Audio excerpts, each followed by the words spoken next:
guys do today?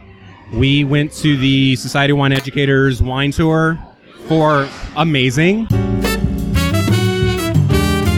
It's not 5 o'clock, and they don't care.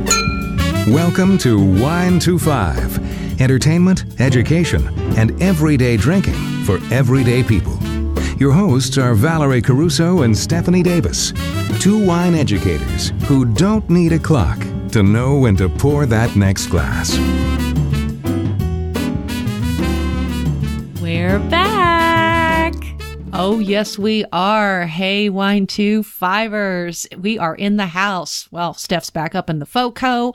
I'm settled down here in the Springs, yo. But we just got back from wine camp and here to tell you all about it.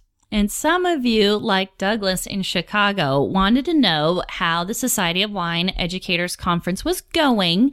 So wait no further. This episode is for you.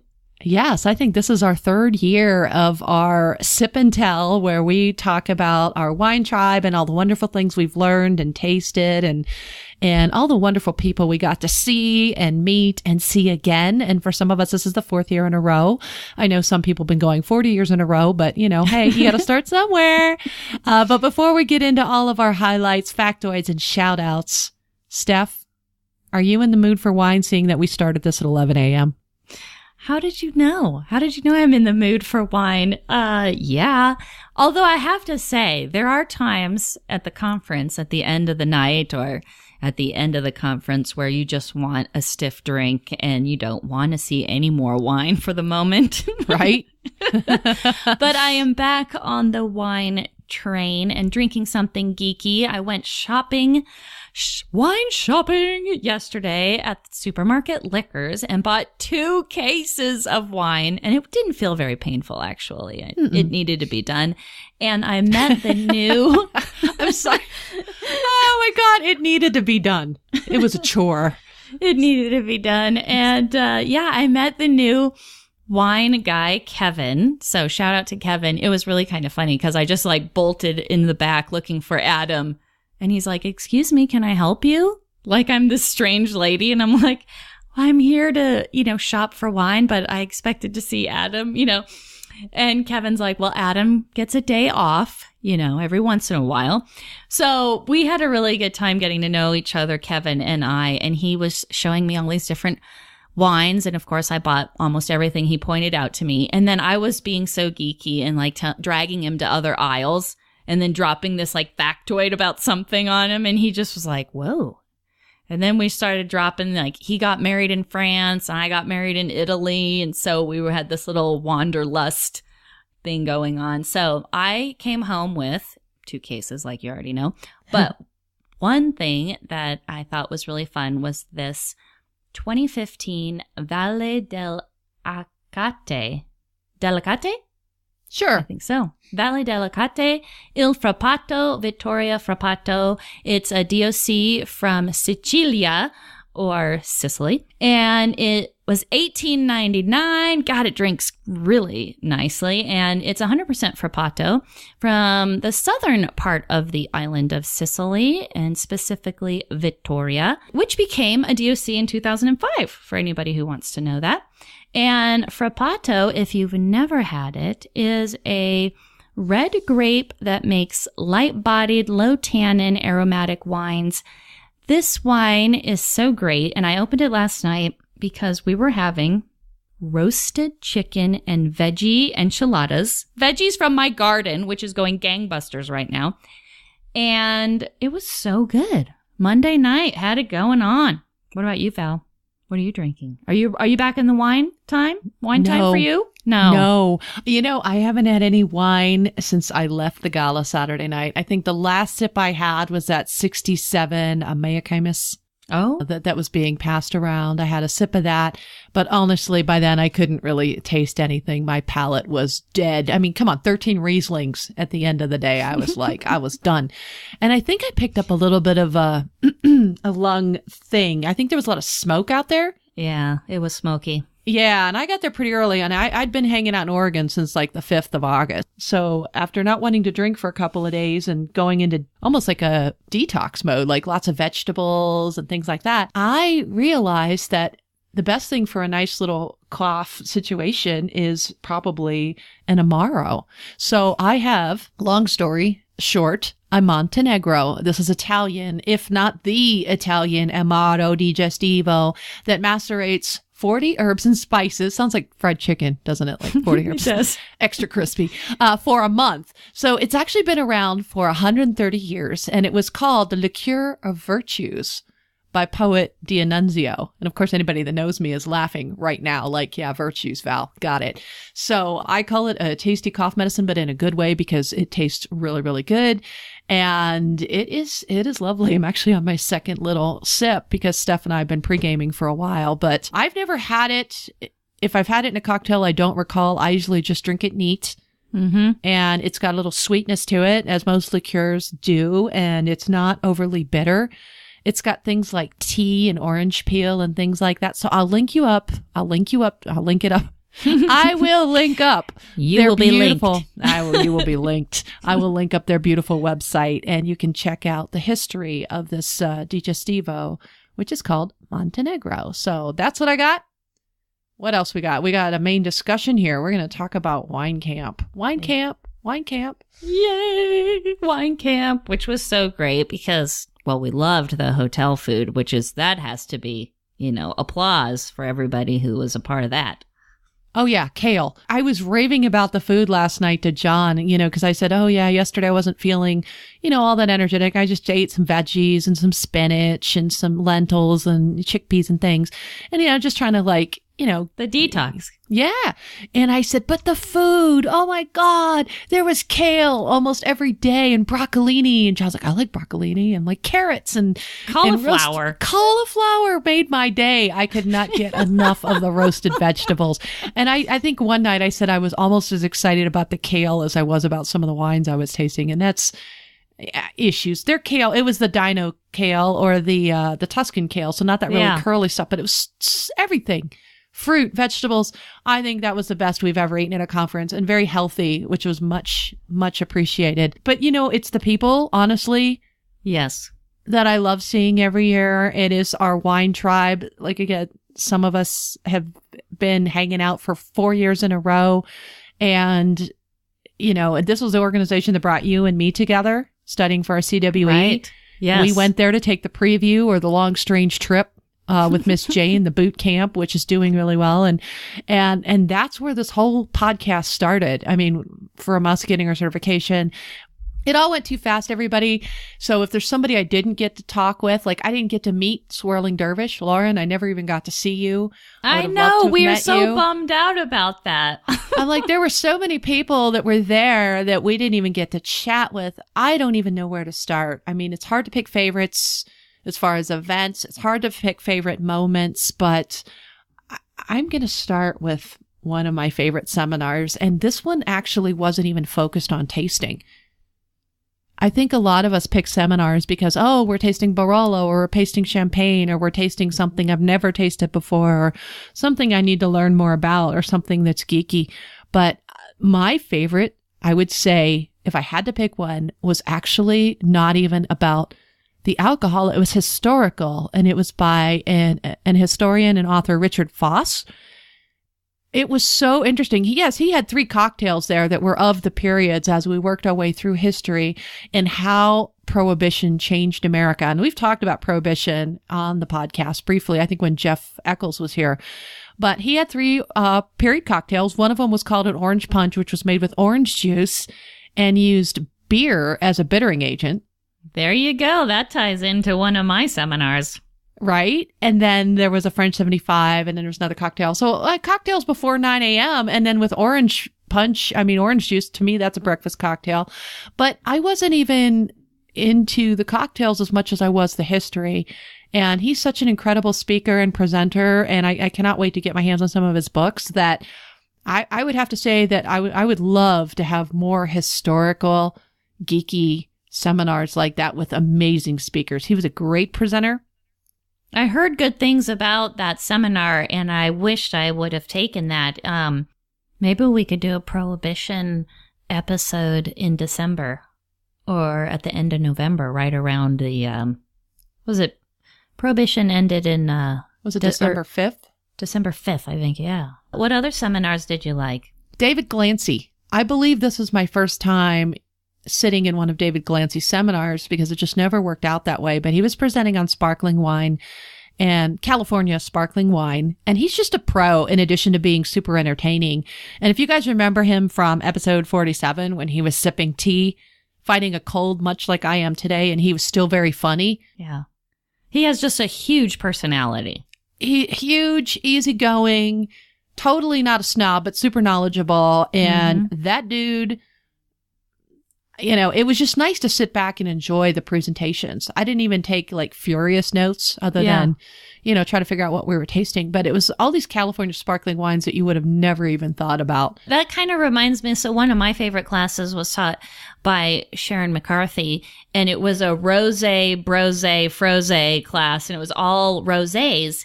And kind of like you, I just wanted to make sure I had a list of what I was drinking. But beyond that, I didn't have to take a lot of notes. I just loved hearing her speak. And she has got, you know, so much enthusiasm for what she does and for wine in general. And you know, she's been on the show twice, so you can tell how much we love her. But yeah, there was some great new wines that I tried, but it was a lot less geeky and just more entertaining and beautiful wines and just fun being there. Almost like you just kind of lost track of time for an hour and a half, you know, just kind of enjoyed life in the rosé with your what is it? With pink sunglasses almost kind of. Oh yeah, rose-colored glasses. Rose-colored glasses. I love her. And I hate that you can't just get to everything you want to. I mean, we have, 70 seminars, something like that, or 60-something seminars, and you just can't do them all. You can't be all these places at once. I know they have, how many tracks they have going at the same time? It's like 5 tracks or something. Yeah, I don't even remember. You know, there were so many, and it was just like, my head explodes. As soon as registration opens, like, I get this knot in my stomach, like, I gotta hurry up and sign up for stuff before it sells out. Yeah. And it was a bit of panic. It was. Because there were a couple years where I didn't get into the sessions I wanted to because I waited too long. And so, and I remember last year, our phones were like blowing up on Saturday morning. Like we had like 20 to 40 texts. Like, oh my God, registration's open, you know? And but even still, I mean, you have your like, you know, A game on trying to register, you still end up being like, oh, I really wanted to take that other class, but it's like, it can't be, you know, 2 places at one time. But one of the places that I was at that I really loved being, and I didn't want to be anywhere else at that moment, was for Val and Suzanne's seminar called A Taste of History, Piemonte Wines, Families, and the Historic Women Behind Them. You did so excellent, Val, and you are such a natural, and you can tell that you've had a lot of time presenting before and a lot of mic time because you sounded great. There was a lot of other people that I didn't think, you know, even though their presentation was great, their sound wasn't as good. So I think you're really comfortable in front of the mic. Go figure. And it sounded really nice. The wines were just probably my favorite of the entire time. I mean, it was just, how many wines did we have? 7 wines? We had 8 wines. And that Barolo, that Altare Barolo, the 2011. Yeah. Oh my God, Sylvia.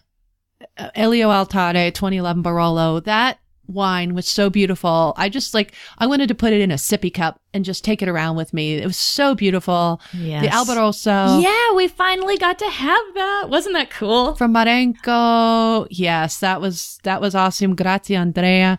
And the bubbles.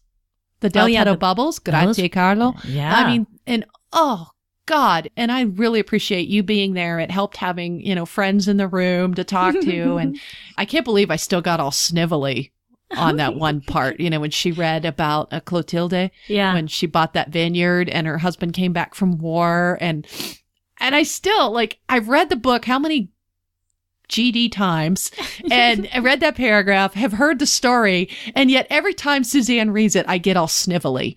Yeah. Oh, well, because man. they're very moving. I mean, the stories in the book are so moving, and the way that you two presented in the pictures, I think, without having too many slides, you guys picked like the best pictures that went with the story. So you could really feel like you were understanding these people and the struggles that they had. So I thought it was nicely done and not overdone, which is, the hard thing to do. So thank you. That means a lot. And I appreciate you just throwing it in here. A nice little plug for our seminar that we did cap it at 50. It was a lot of fun, and it meant so much to have you guys, some of you guys who listen, and some of my wine tribe sitting in the audience being supportive. So I really appreciate that. What else? What else did you enjoy? Right on the heels of a previous episode with Lisa Matson, I went to a Jordan Cabernet Sauvignon retrospective and format tasting with the winemaker from Jordan Vineyards, and his name's Rob Davis.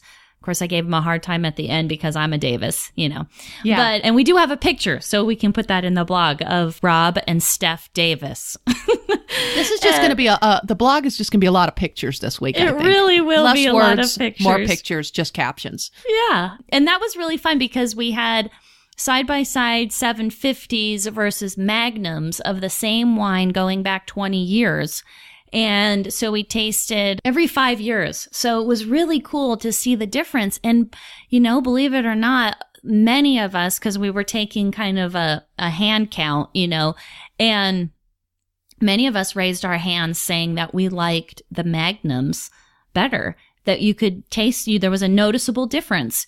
And so there was some great discussion about that. And Rob is an incredible speaker, and he just has so many cool stories too. And I think that's what makes these presenters really cool, are some personal stories. They show their human side, instead of just being like, I'm reading my slides, blah, blah, blah. Yeah. But really engaging with the material on a personal level is what it makes some of these presentations so cool. Not to mention, who doesn't like, 20-year-old Jordan Cab, outstanding. So that was very cool. But there was really great seminars all around. What was another one of your favorites? I would say some of the coolest stuff I've ever drunk at one of these seminars, other than the old port last year that we had when I got to have my birth year. And I guess this year they had one from the 1800s. Oh my God. I mean, come on. Yeah, again, you can't pick. But, I did port last year, so I'm like, oh, I can't do port. That one, do something different. So, okay, we've talked about Arthur Black on this show before. And, he's an acquired taste. That's one way to say it. He's an acquired taste. Some people love him, some people hate him, and he knows that. He says, you love me or you hate me, and if you're easily offended, kind of get out. But he is just kind of a straight up dude. But his accomplishments, oh my God. I mean, when I was introducing him and I was reading his accomplishments, I'm like, the dude has done a lot. And I think at one point I joked and called him an underachiever, but he's really done a lot. But this seminar was called Mind-Blowing Brandies. There was a freaking tomato brandy in there. There was a 60-year-old cognac. That's so freaky. There was this weird ass, because that's how he'd say it, Australian, I think he said badass, brandy aged in a crystal balloon. Austrian? Yes. Yeah. For 11 years. Many of these bottles were like the last ones in the country. Like one of the brandies, I can't remember which one it was. They only get like 100 bottles a year into the country. And one of them was like the last one of that batch on the planet. It was like, that's unreal. The last one of that batch on the planet. It was like, if you watch Monty Python, that when they go into the cheese shop and they keep asking for all these cheeses and they don't have anything, but they have Wensleydale. I felt like this was the Monty Python cheese shop of the tasting, because it was like, where can you buy it? Oh, you can't. Right. Oh yeah, that's $600, but there aren't any more left. Yeah. But that was a fun seminar. I was there with John and with Andrew were in there with me, I think, and Kathy. And that was, we were right up in the front row, and it was a fun seminar. So I like me some Arthur Black, and that dude's funny. So, and he has a podcast. He does. I have that actually in the Wino radar. Oh, cool. Yeah. Okay, let's go. Okay. So how about you? What else? Well, it's tough because maybe I'll just pick one more because there's so many great seminars, but one of them that I've gone 2 years in a row And it's with Master Sommelier Serafin Alvarado, and it's a wine and music pairing workshop. Again, it kind of ties in with some of the other episodes we've had, like with Kala Maxim. And wine and music is really, starting to get some press. I really liked how Serafin had some new material this year and had expanded his seminar a little bit more from last year. We listened to all these different genres of music with all the wine in front of us and kind of picked the wine that we thought went best with the music. And then we would all kind of talk about it and, raise your hands on which one you thought went the best.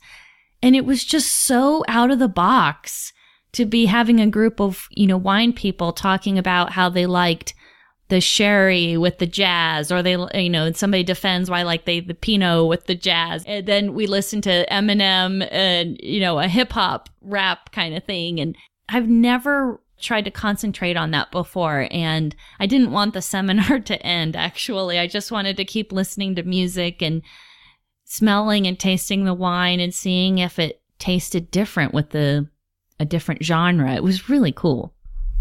Let's move on to the factoid. I think there was so many factoids actually that we picked up during the conference that we will be laying those on you for episodes to come. Oh my God, it was Factoid-palooza. And that's why we go, because it's so hard to keep all the stuff in your brain. But I think this is a fun little factoid. And I mentioned the Richard Foss, and I'll link up his website so you can see. In the How Prohibition Changed America seminar and the cocktails that he had some really cool facts. And so he started the session with pretty much announcing that America was founded by people who drank every single day. Imagine that. Imagine that. Imagine how down I was with that. Everyday drinking for everyday people, yo. So, he did acknowledge that there was a lot of alcoholism, and he kind of went into the whole temperance movement and prohibition and who it was really targeting and how it really helped them instead. So prohibition ended up not really working out the way they wanted to, but it had like kind of a nationalist strain to it that he tied into the history of prohibition and how it's kind of come full circle into how it's changed America. But alcoholism back then was an issue. And did you know that alcoholism was thought to be cured by putting eels in the booze before drinking it? What? Live eels or like dead pieces of eel? Oh, my God. The one he quoted was 3 live eels, but I did a little check also on other alcoholism cures because he mentioned heroin as well. Well, there's an encyclopedia of folk medicine out there also, and he used some of the references. I recognize some of the names they used in the encyclopedia of folk medicine. They also mentioned that there was the option of rubbing like a slug, like a snail or a slug on your forehead. Yeah, that sounds good. Yeah, it'll absorb the alcohol. This is what people thought. And we're talking about 16th, 17th, right, 18th centuries, Yeah.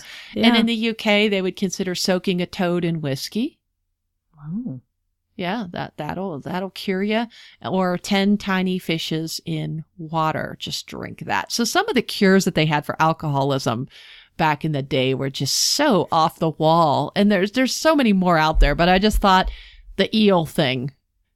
And you know what's funny about that too? It kind of ties in with my wino radar, is that the class that I took at the very, very end, the very last one Saturday afternoon, was a beer class, and it was beer cocktails.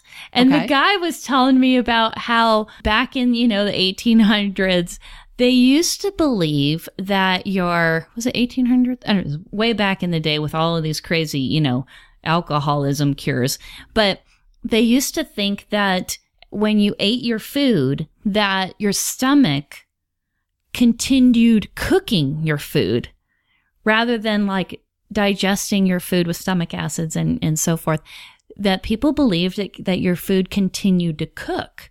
Huh. And so they would drink warm beer, and they didn't have cold beer. They would have warm beer, and they would drink all of their beverages warm because they thought it would help continue the cooking of their food.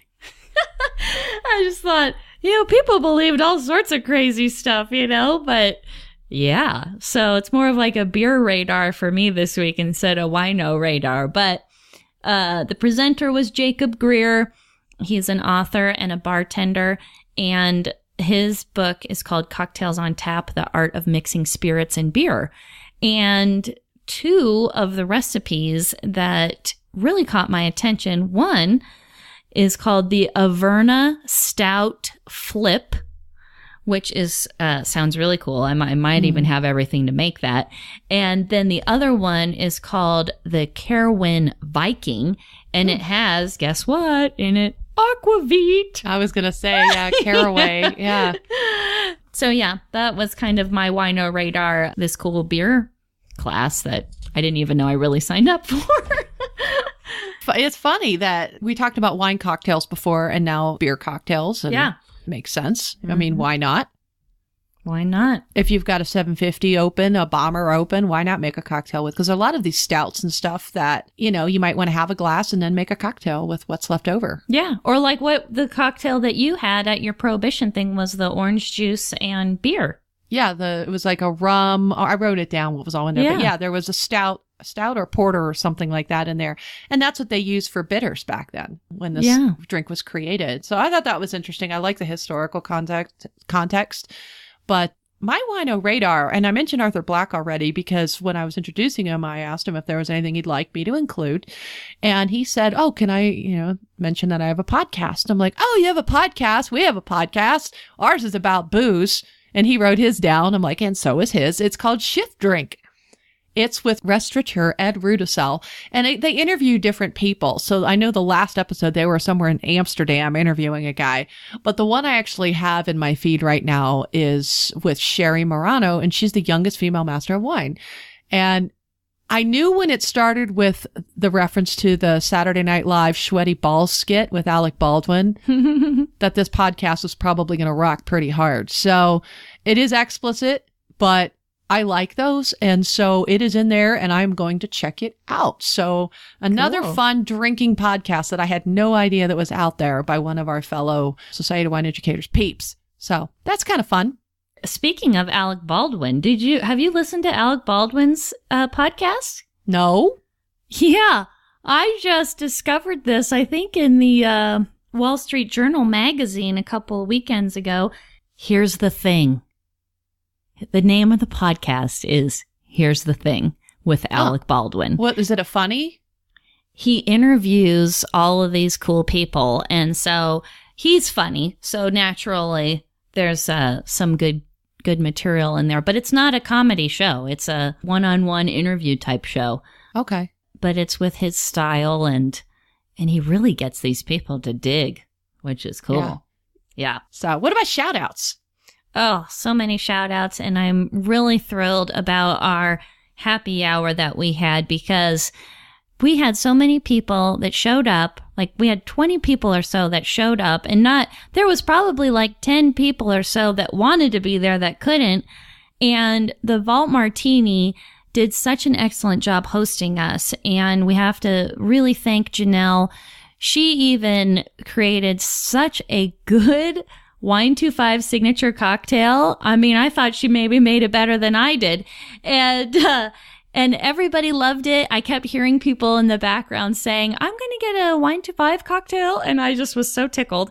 And people mixed and mingled and met new people and shared bottles of wine. And you just saw the booze flowing and people shaking hands and introducing each other. It was very rewarding. And I don't know. It just makes my heart warm that we were able to pull that off and, get some audio that maybe you'll hear at some point. Yeah.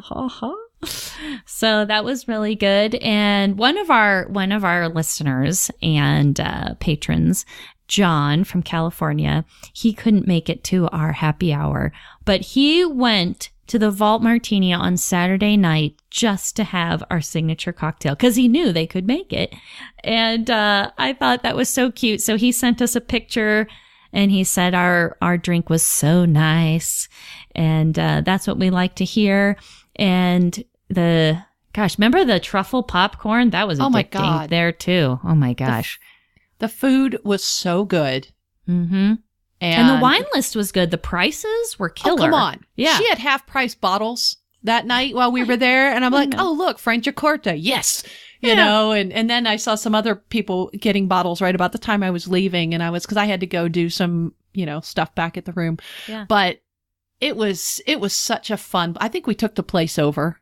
We kind of did. There was very few places for anybody else to sit, but it was neat that some of our listeners brought new people. So we kind of grew organically, which was cool. And then most of all, I want to say too that that event, which there will be more. This will not be the last one of its kind, but we set up our website, and we had like a little laptop set up and had some of our swag, the Go Vino cups that everybody likes so much. And we had people there who just wanted to be a part of what we were doing. They loved our community, and they wanted to kind of strengthen what we were doing. So we had 4 new people sign up as patrons, 3 of them at the happy hour.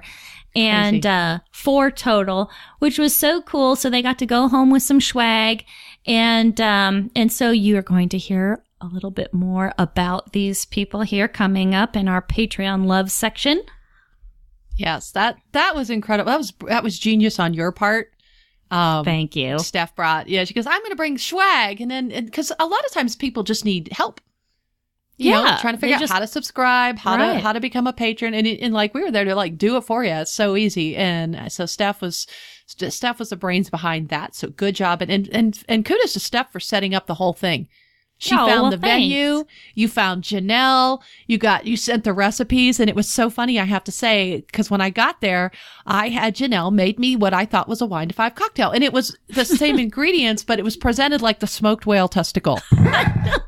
And so I'm sitting there drinking it, and I texted it to Steph. I said, okay, I'm drinking. And then I had the bottle of Franciacorta on ice and some sparkling wine glasses ready to go. She goes, what are you drinking? I said, it's the wine to 5 cocktail.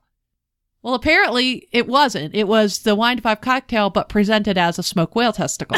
So, and for those of you that don't know what the smoked whale testicle is, before we move on to our Patreon love, can we just give a shout out to the We Like Drinking guys? Because that's kind of like their thing from episode 1. And I did I haven't been keeping up with the podcast awards, but I see that they are nominated to become one of the People's Choice podcast winners.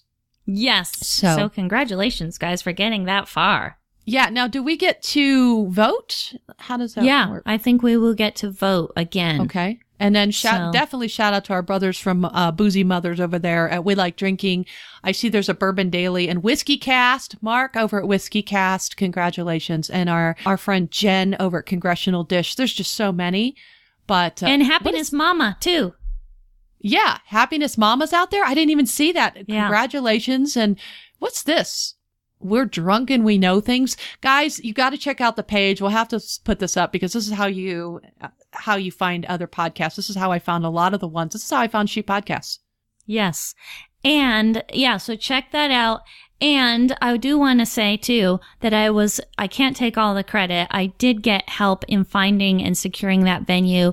Tavia, she helped me, and Tavia and I had met at the Women of the Vine and Spirits. And so she hooked me up with Janelle. And so it was so neat that, all of these conferences and symposiums and things that you meet people and make connections, that we all help each other out. So please let us know too if you would like to have a happy hour near you. And you never know, Val and I might be just in your area. So you know what? Please let us know. Leave us a SpeakPipe message or send us an email, and we'd be happy to put something together in the future. So yeah, or if you even own a venue and you want us to come take it over, we can totally come do that. Anything's possible. That's right. I would say, as far as my shout outs, meeting all of our listeners that showed up to the happy hour, whether they were part of the conference or not. Like some people weren't, but some people were. And what was really cool was meeting Kimberly. Kimberly, you know who you are. She was standing against the wall. We're having a conversation. And sometimes people don't like to be bothered. because I went up to a guy in DC and he's like, I just want to be left alone. Like, don't talk to me. And I was like, okay, cool. But she was like, no, I'm just over, I'm listening. And I'm like, well, I introduced myself. And she goes, I know I'm one of your listeners. I'm a non-breeder like you guys. I thought that was so cool. She was able to quote bits of our banter. She's an avid listener, and I'd never met Kimberly before, but I so enjoyed meeting her and dragging her over to meet Steph. And it was so cool to meet you. And also the people that came to the happy hour, people that couldn't, who came to dinner. We got to have dinner with Jen and Andrew.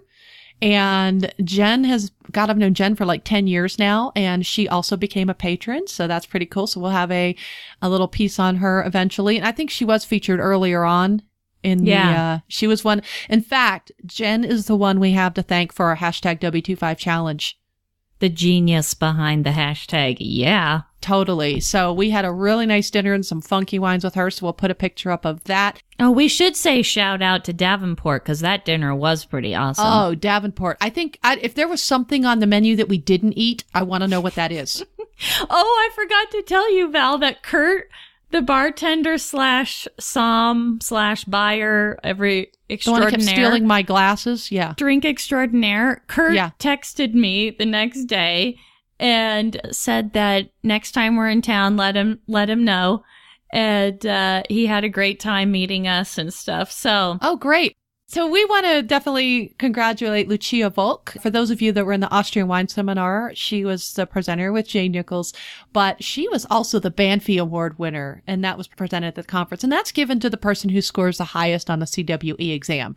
So Lucia's not messing around. It was so nice to sit down and chat with her and hang out with her. And Lucia, it was great meeting. We actually met last year in DC at lunch one day. I think this was the first time I met her. She's cool. Yeah.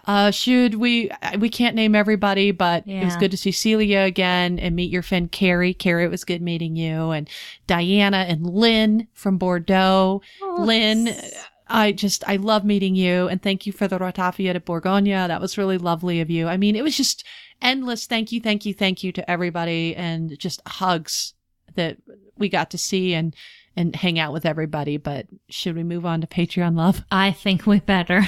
Yes, because we could go all day. So we do want to thank everybody who is a patron and supports us on our crowdfunding platform called Patreon. Our tenacious tasters, Jeff E. from the We Like Drinking podcast and Lynn from Savor the Harvest. It was so wonderful to meet you, Lynn, and I will see you in Bordeaux, sister.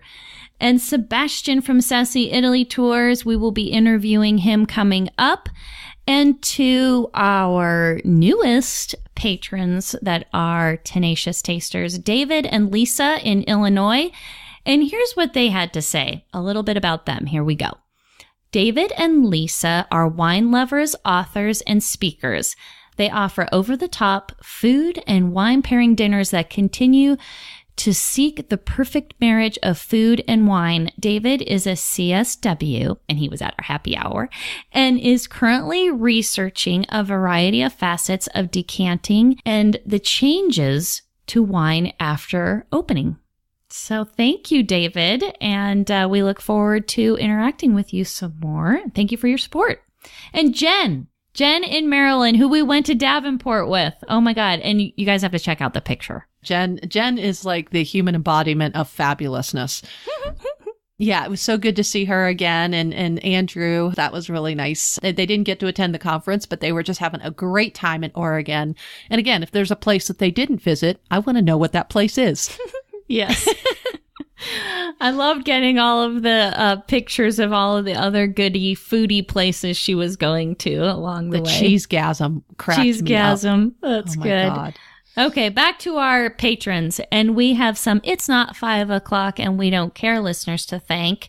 Meg in South Dakota, so many hugs to you. Clay in Arizona. John in California. Andrew in California. Aswani. Chantel, Mary Lou, Kathy, Chris, and Janet. Thank you guys for helping me at the happy hour. And Janet was my photographer. And then we have Steve in Illinois. And Steve has a little blurb to share with us. Steve says, I've been listening to your podcast for about 5 months now and really enjoy your interviews and conversations. I've worked in IT for 35 years, but have a passion for wine, getting ready to take the CSW this fall/winter and hope to attend the SWE conference in the Finger Lakes in 2018. So we hope you attend in 2018 too, Steve, and maybe we'll meet you before that. So thank you for becoming a patron, and you were in the blog at least an episode ago or so. Oh, yeah. So, yeah. yes. Because we did pre-record the last 2 episodes. Yes. And our other It's Not 5 o'clock and We Don't Care listener that just became a patron is our dear friend Kathy in Tennessee. We love Kathy. And then we have our tastemaker listeners, David in Five Scotland, and Carol, our newest tastemaker listener in Kentucky. And then we have our Wine-tastic listener, Laura.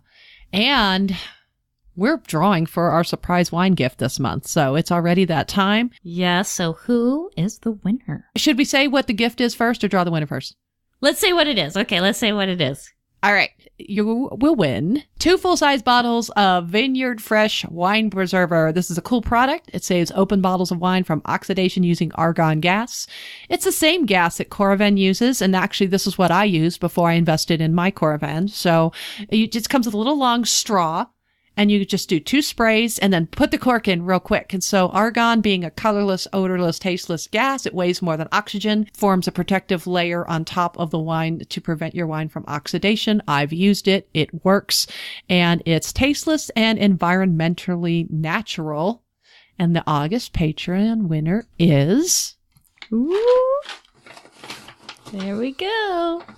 Who is it? All mixed up really good. We have so many people to choose from now. I know. It used to be 10 strips of paper in here. Now there's like 100 or something. It is Chantal. Chantal, you're the winner. Chantal G. And I believe she is in Canada. Yes. In Ontario. Yep. Chantal, you win the Vineyard Fresh Wine Preserver. So congratulations. And if you want to be entered into our monthly Patreon drawing for surprise wine gifts, get early releases of all the episodes, exclusive content, shout outs, and swag, then go to our Patreon page for details, patreon.com/wine-to-5podcast. We are here for you every week. And in between episodes, you can find us on the social spaces at Wine25. And we encourage you to join our private Facebook group called Wine25 Community. Please connect with Val on Twitter at WineGalUnboxed and as Vino with Val on Facebook, Instagram, and Pinterest. And you can connect with me on Twitter, Pinterest, and Instagram as The Wine Heroine. And you can find me on Facebook too. So until next week, cheers. Thank you for listening to the Wine-to-5 podcast. Be sure to check us out at Facebook/WineTWO5 and tune in next week for more fun and useful sip tips.